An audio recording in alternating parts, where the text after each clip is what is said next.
അങ്ങോട്ട് പാർക്ക് ചെയ്തോളൂ. ശരി.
സത്യത്തിൽ മിസ്റ്റർ എബ്രഹാം വിളിച്ച് പറഞ്ഞിരുന്നുവെങ്കിലും വരുന്ന റിപ്പോർട്ടർ ഇത്ര ചെറുപ്പമാണെന്ന് ഞാൻ കരുതിയിരുന്നില്ല.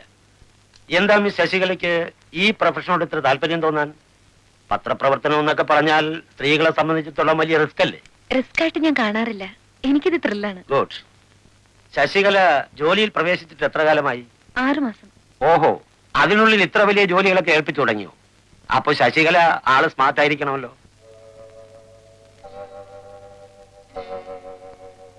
ഇവിടുത്തെ സെല്ലുകളെല്ലാം ഒഴിഞ്ഞെടുക്കുകയാണല്ലോ. ഏയ്, ഹൗസ്ഫുൾ. പകലെല്ലാം തടവുകാർ പല ജോലികളിൽ ഏർപ്പെട്ടിരിക്കും. നെയ്ത്ത്, പാറ പൊട്ടിക്കൽ, കരകൗശല വസ്തുക്കളുടെ നിർമ്മാണം.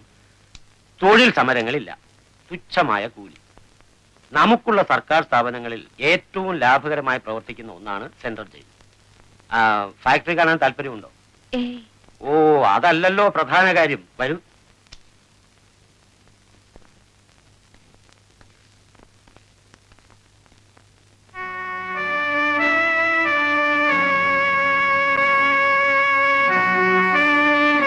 അതാണ് കണ്ടംപ്റ്റ് സെൽ. തൂക്കിക്കൊല്ലാൻ വിധിക്കപ്പെട്ട പ്രതികളെ താമസിപ്പിക്കുന്ന സ്ഥലം. അത് മാത്രം ഹൗസ്ഫുൾ അല്ല, ആകെ 5 പേരേ ഉള്ളൂ.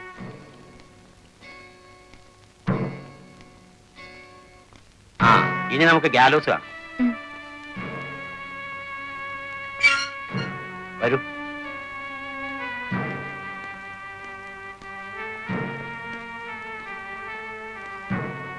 ഇതാണ് തൂക്കുമേട. ഇവിടെ തൂക്കുകയറ് കാണുന്നില്ലല്ലോ. സ്ഥിരമായി അങ്ങനെ ഒരു കയർ ഉണ്ടാവാറില്ല. തൂക്കിക്കൊല്ലേണ്ട ആളിന്റെ വണ്ണവും തൂക്കും അനുസരിച്ച് പ്രത്യേകം കയറുണ്ടാക്കാറാണ് പതിവ്. തൂക്കിക്കൊല്ലേണ്ട ആളെ ഈ തട്ടിൽ നിർത്തും. മുഖം കറുത്ത തുണി കൊണ്ട് മൂടും. എന്നിട്ട് കഴുത്തിൽ കുരുക്കിടും. കുരുക്ക് മുറുകി കഴിഞ്ഞാൽ ഇവിടെ ഒരു ലിവർ ഉണ്ട്. അത് വലിക്കുന്നതോടെ ഈ തട്ട് താഴേക്ക് പോകും. ഇതൊക്കെ ആകെ തുരുമ്പെടുത്തിരിക്കുകയായിരുന്നു. ആരാച്ചാർക്കും മരിക്കുന്നവർക്കും ഒക്കെ ബുദ്ധിമുട്ട്. ഈയിടയ്ക്കാണൊന്ന് പുതുക്കിയത്. പുതുക്കിയിട്ട് ഉദ്ഘാടനം നടന്നിട്ടില്ല. ഈ വരുന്ന 21-ാം തീയതിയാണ് ഉദ്ഘാടനം. ഉദ്ഘാടകൻ ആരാണെന്നറിയാമോ? രവിവർമ്മ.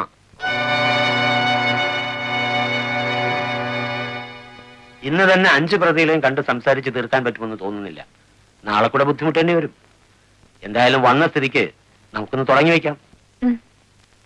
ആദ്യം രവിവർമ്മയെ തന്നെ ആവാം. എന്താ?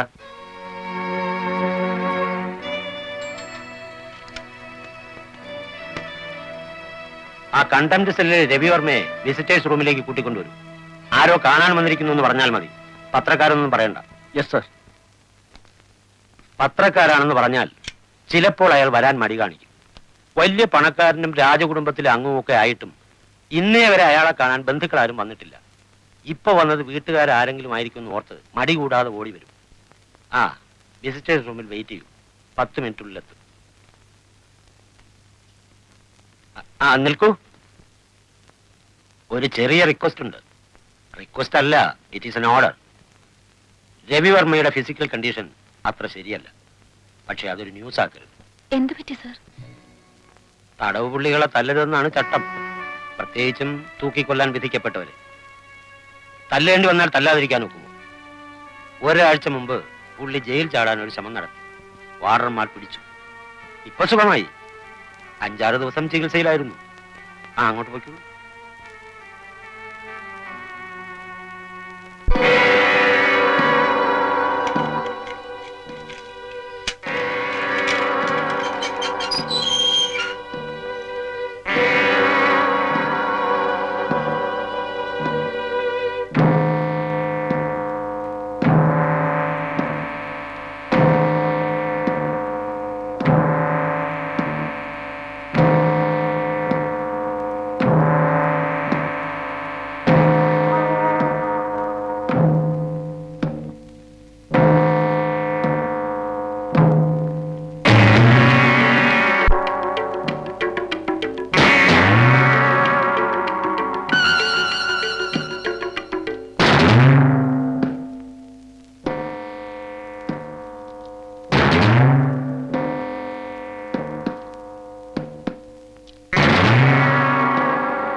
രവിവർമ്മയെ കൊണ്ടുവന്നിട്ടുണ്ട്.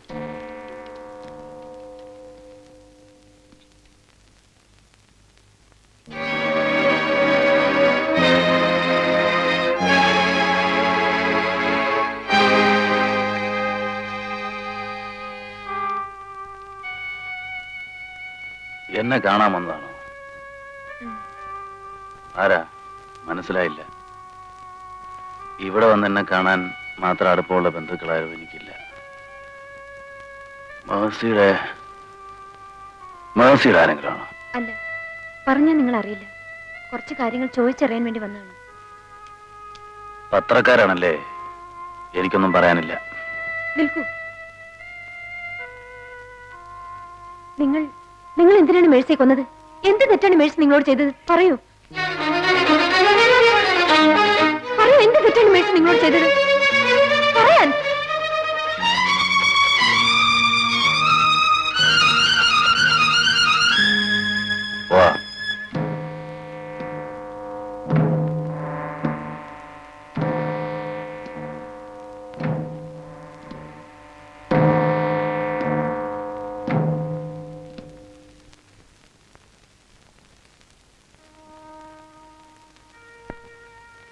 ഞാൻ അപ്പോഴേ പറഞ്ഞില്ലേ അയാൾ സഹകരിക്കാൻ പ്രയാസമായിരിക്കുമെന്ന്. പിന്നെ കേസിനെ സംബന്ധിച്ച ഡീറ്റെയിൽസ് എല്ലാം നിങ്ങൾക്കറിയാമല്ലോ. എനിക്കറിയാവുന്നതൊക്കെ ഞാനും പറഞ്ഞു തരാം. അയാളുടെ സ്വഭാവത്തെയും പെരുമാറ്റത്തെയും കുറിച്ചുള്ള കാര്യങ്ങളൊക്കെ ജയിലറോടും ഗാർഡുകളോടും ചോദിച്ചു മനസ്സിലാക്കാവുന്നതേ ഉള്ളൂ. അത്രയ്ക്കൊക്കെ മതി. കാണാത്തവരെ കണ്ടു എന്ന് പറഞ്ഞ് പത്രത്തിൽ എഴുതുന്നവരല്ലേ നിങ്ങൾ? ശശികല ആകെ അപ്സെറ്റായെന്ന് തോന്നുന്നു.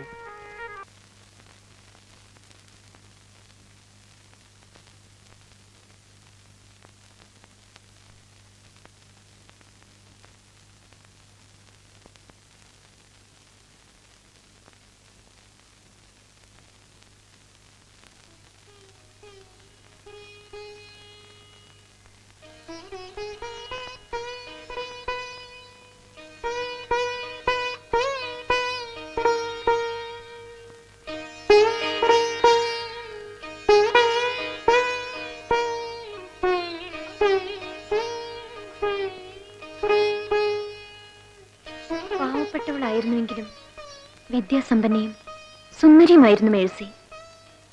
കേൾക്കുന്നവരുടെ എല്ലാം കണ്ണുകൾ ഈറനണിയിച്ച ക്രൂരമായ കൊലപാതകത്തിൽ അവസാനിച്ച ദുരന്ത കഥയിലെ നായികയാണ് മേഴ്സി. നായകനും വില്ലനുമായ രവിവർമ്മ തിരുവനന്തപുരം സെൻട്രൽ ജയിലിലെ തടവുമുറിയിൽ തൂക്കുമരവും കാത്ത് ജീവിച്ചിരിക്കുന്നു. നഗരത്തിലെ ഒരു ഇടത്തരം കമ്പനിയിൽ ക്ലാർക്കായി ജോലി ചെയ്തിരുന്ന മേഴ്സി ഒരു കൂട്ടുകാരിയുടെ വീട്ടിലാണ് താമസിച്ചിരുന്നത്. ഏതോ കൾച്ചറൽ പ്രോഗ്രാമിന്റെ ആഭിമുഖ്യത്തിൽ നടന്ന നൃത്ത പരിപാടിയിൽ വച്ചാണ് നല്ലൊരു നർത്തകി കൂടിയായ മേഴ്സിയെ ധനികനും വർമാസ് അഡ്വർടൈസ്മെന്റ് കമ്പനി ഉടമയുമായ രവിവർമ്മ ആദ്യമായി കണ്ടുമുട്ടുന്നത്. മേഴ്സി, നിന്നെ പരിചയപ്പെടാൻ ഒരാൾ വന്നിരിക്കുന്നു. ഇത് mister Varma, Ravi Varma, proprietor Varmas advertising company. Congratulations miss. Mercy. മറവി ഇപ്പോഴും മാറിയിട്ടില്ലല്ലോ. നമ്മുടെ ക്ലബിന്റെ വെൽവിഷറ. മീറ്റിങ്ങിനൊന്നും പുള്ളിയെ കിട്ടില്ല. ചോദിക്കുമ്പോ മറന്നുപോയെന്ന് പറയും. നിങ്ങൾ സംസാരിച്ചിരിക്കും, ഞാൻ ഇപ്പൊ വരാം.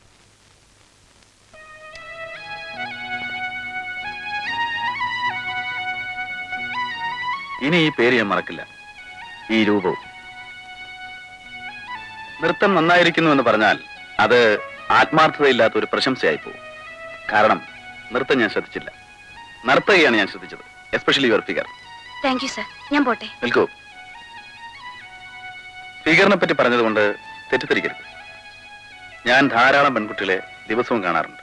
ഐ മീൻ എന്റെ കമ്പനിയിൽ പരസ്യത്തിന് വേണ്ടി വരുന്ന മോഡലുകളെ. പൂർണ്ണ തൃപ്തി ഉണ്ടായിട്ടല്ല, നിവൃത്തിയില്ലാത്തതുകൊണ്ട് അഡ്ജസ്റ്റ് ചെയ്തു പോകുന്നു. ആദ്യമായിട്ടാണ് എന്റെ കമ്പനിയിൽ മോഡലിംഗ് ചെയ്യാൻ ആഗ്രഹമുണ്ടോ എന്നൊരു പെൺകുട്ടിയോട് ഞാൻ ചോദിക്കുന്നത്. ചോദിച്ചിട്ടില്ല, ചോദിക്കാൻ പോകുന്നത്. മേഴ്സി എന്ന് പറയുന്നു. ക്ഷമിക്കണം, അത്തരം ജോലിയിലൊന്നും എനിക്ക് താല്പര്യമില്ല. അത് മോഡലിങ്ങിനെ കുറിച്ച് അറിയാത്തതുകൊണ്ടാണ്. നിങ്ങളുടെ ഒരു മാസത്തെ ശമ്പളം 2 ദിവസം കൊണ്ടുണ്ടാക്കാം. പിന്നെ പേര്, പ്രശസ്തി. സോറി സർ, ഞാൻ പറഞ്ഞല്ലോ എനിക്കതിൽ താല്പര്യമില്ല. ഓക്കെ, മേഴ്സിക്ക് ഞാൻ ഒരാഴ്ചത്തെ സമയം തരാം. മേഴ്സി ആലോചിക്കും. മറുപടി പോസിറ്റീവ് ആയിരിക്കുമെന്ന് ഇന്നു മുതൽ ഞാൻ സ്വപ്നം കാണും. അതിന് വിരോധമില്ലല്ലോ. See you. Good night.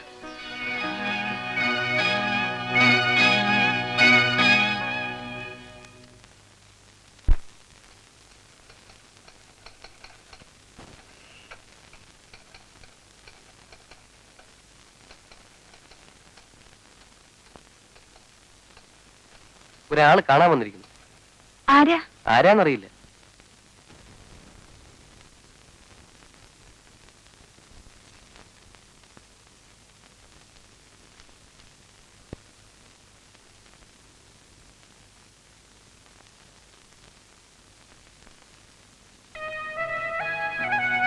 Good evening Mercy. Good evening. ഇന്ന് 22-ാം തീയതിയാണ്. 15-7 22. നിങ്ങളെ പ്രസിഡന്റ് എന്ന് പറഞ്ഞില്ലേ ഞാൻ ഭയങ്കര മറവിക്കാരനാണെന്ന്? അതെന്നെ അറിയാത്തതുകൊണ്ടാണ്. ഓർമ്മിച്ചിരിക്കേണ്ട കാര്യങ്ങൾ ഞാൻ കൃത്യമായി ഓർമ്മിച്ച് വയ്ക്കും. നമ്മൾ തമ്മിൽ കണ്ടുപിരിഞ്ഞിട്ട് ഇന്ന് കൃത്യം ഒരാഴ്ചയായി. മേഴ്സി എന്നെ നിരാശപ്പെടുത്തില്ലല്ലോ? ഞാൻ അന്നേ പറഞ്ഞതാണല്ലോ സാർ, എനിക്കിതിൽ താല്പര്യമില്ലെന്ന്. താല്പര്യമുള്ള ധാരാളം കുട്ടികളുണ്ടെന്ന് സാറ് പറഞ്ഞല്ലോ. പിന്നെന്തിനാ എന്നെ ബുദ്ധിമുട്ടിക്കുന്നത്? ഇവിടെ ടൈപ്പിസ്റ്റിന്റെ ജോലിയാണല്ലേ മേഴ്സിക്ക്? അതെ. എത്ര രൂപ ശമ്പളം കിട്ടും? 650. 650.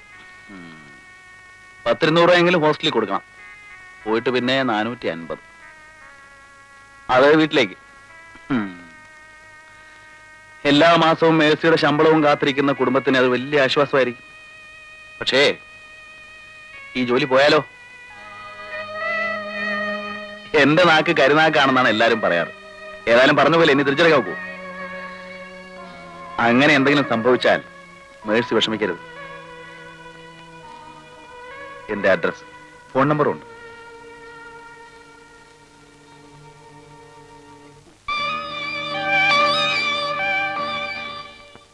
എന്തിനാ നിന്നെ ജോലിന്ന് പറഞ്ഞു വിട്ടത്? എനിക്കൊന്നും അറിയില്ല സുമേ.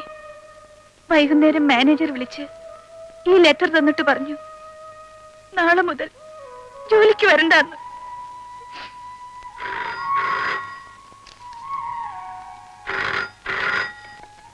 ഹലോ, ഉണ്ടല്ലോ, കൊടുക്കാം. മേഴ്സി, നിനക്കാ.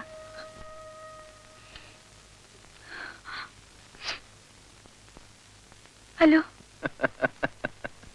സന്തോഷം കൊണ്ട് ചിരിക്കുന്നതല്ല കേട്ടോ. വിവരം അറിഞ്ഞപ്പോ സത്യത്തിൽ എനിക്ക് വിഷമം തോന്നി. എന്റെ കരുനാക്കിന് ഒരു രക്തസാക്ഷി കൂടി. ഐ എം സോറി കേട്ടോ. പുതിയൊരു ജർമ്മൻ ക്യാമറയും സൂം ലെൻസും ഇന്ന് വൈകിട്ട് ഞാൻ വാങ്ങി. ഐശ്വര്യമുള്ള ആരുടെയെങ്കിലും പടമെടുത്ത് വേണം അത് ഉദ്ഘാടനം ചെയ്യാൻ. മേഴ്സി എന്താ ഒന്നും മിണ്ടാത്തത്?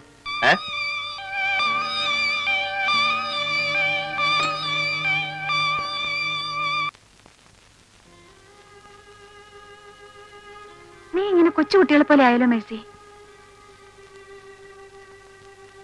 ഒരു ജോലി പോയാൽ വേറൊരു ജോലി നമുക്ക് അന്വേഷിക്കാം. ഏതെങ്കിലും ചെറിയ കമ്പനിയിൽ വല്ല ടെമ്പററി ജോലിയും കിട്ടിയേക്കും. ആ ചെറിയ ശമ്പളം കൊണ്ട് വീട്ടിലെ കാര്യങ്ങൾ നടക്കുമോ സുമേ? നീ അതൊന്നും ഓർത്ത് വിഷമിക്കണ്ട. നല്ലൊരു ജോലി കിട്ടുന്നവരെ നിന്റെ വീട്ടിലേക്കുള്ള പണമൊക്കെ ഞാൻ അയച്ചോളാം. അതിനുള്ള നിവൃത്തിയൊക്കെ എനിക്കുണ്ട്. അതൊക്കെ എത്ര കാലത്തേക്ക് നടക്കും? സുഖമില്ലാതെ കിടക്കുന്ന അച്ഛൻ, പഠിച്ചുകൊണ്ടിരിക്കുന്ന 2 സഹോദരങ്ങൾ, എന്റെ വരുമാനം കൂടി ഇല്ലെങ്കിൽ